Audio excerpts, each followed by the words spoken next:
Ағаш ексең, күнәң жеңілдейді. Ертеде бір қанды қол қарақшы тәубе еткісі келеді.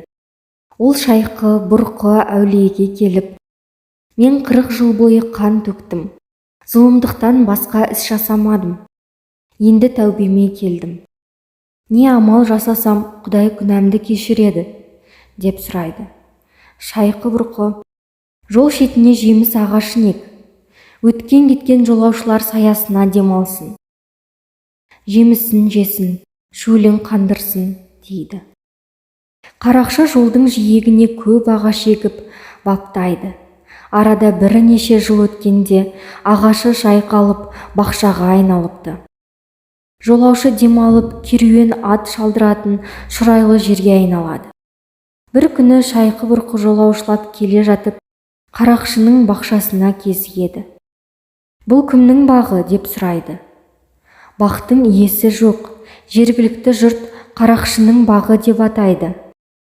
Қарақшының өзі 10 жыл бұрын дүниеден озыпты, дейді.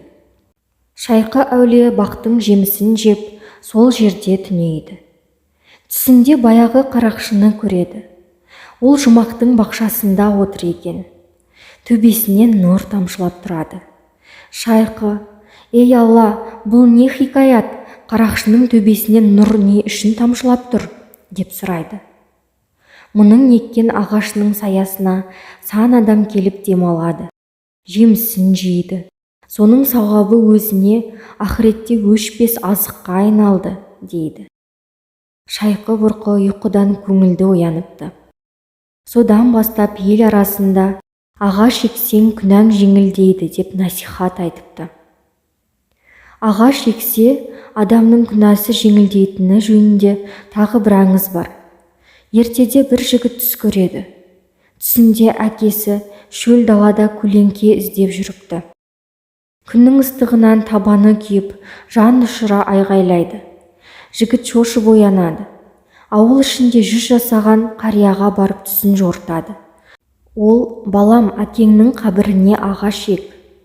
Әкең қабірде ауырлық тартып жатыр. Ағаш күнәсін жеңілдетеді, деп жориды. Бала ертесіне әкесінің моласына ағаш егеді. Оны күтіп баптап өсіріпті. Бір күні тағы да түс көреді.